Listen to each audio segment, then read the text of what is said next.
Horse slaughter, part 1.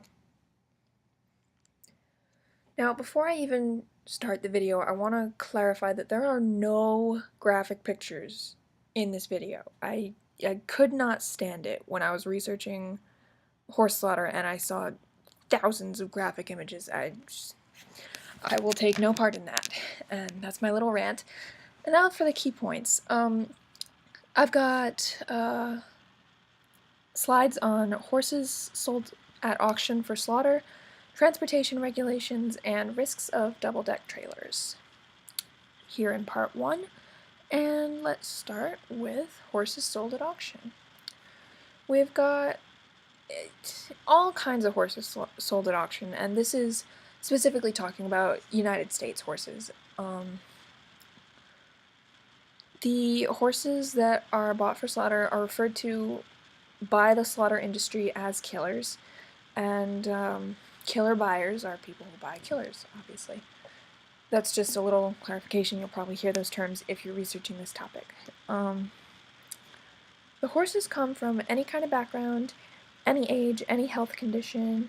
And when I say any background, I mean they could be working horses, they could be show horses, they could be race horses, they could be companion animals, which is part of, actually that's the main reason why this is controversial, but so yeah, they can really have had any job in their life. They could have been anything.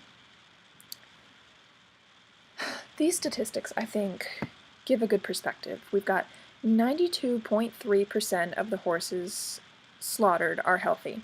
A lot of people don't realize that. They think it's old, sick horses that are being slaughtered, and that might be a rumor that the slaughter industry spreads, but yeah, this is the reality.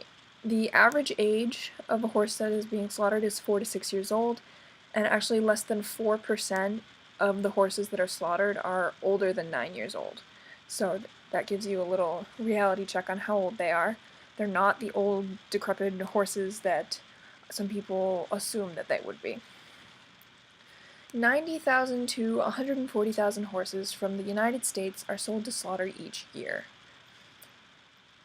That seems like a big number. I should have put this in there, that is 1 to 2% of the entire horse population in the United States, but regardless of the percentage, it is a large number of horses, and therefore making sure that the industry is humane is very important, because it affects a lot of lives.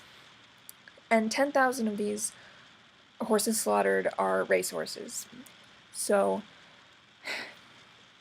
a lot of people don't realize that racehorses are often sold to slaughter. It's a very common practice.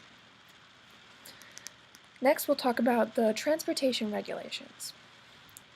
These regulations are put in place, and they are in place, by the USDA here in the United States, and I'll read them off. We've got stallions and aggressive horses must be separated from the rest of the herd.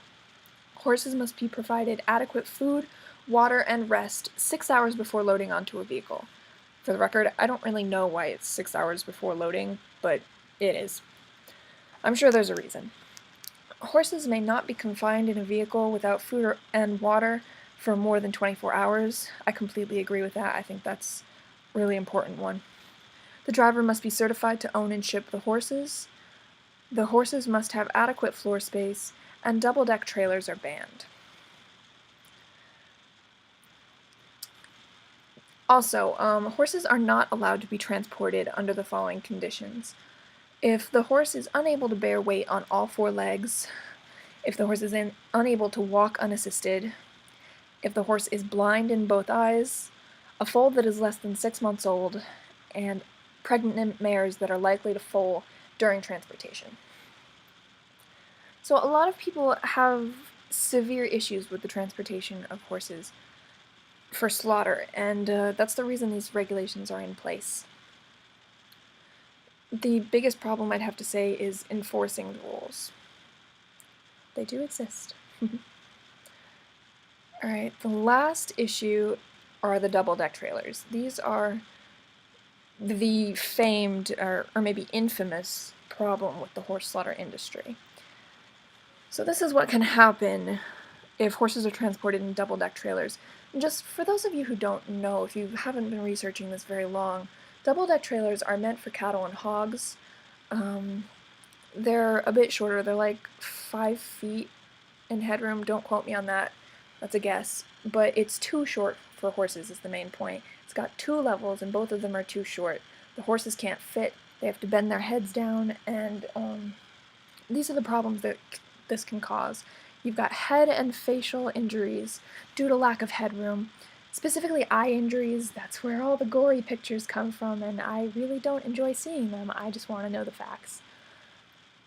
Seriously, if you can't make your point without graphic images, you probably don't have one. Just saying. Okay, injuries caused by the steep ramps to the second level. That's one I didn't actually think of at first, but some horses are really bad with trailers on the first level, just never mind trying to get them up to a second floor. I mean, really. Fighting injuries caused by overcrowding, and horses losing their balance, which can cause an automotive accident. I'm not sure that that's an actual risk. It is in the literature, but it's really, that's a main problem because of a famous car accident where there was a horse trailer that was carrying like Belgian horses or something. I really didn't read up on it specifically because it was just one incident, and as you saw, there are thousands of horses transported like this all the time, so it could probably be a minor thing, but the others are very important. Just to recap, this part 1 discussed horses that are sold at auction for slaughter, transportation regulations, and the risk of double-deck trailers. Please see part 2 for more information. Go to animalethicsri.weebly.com and like the Facebook page. Thanks for watching.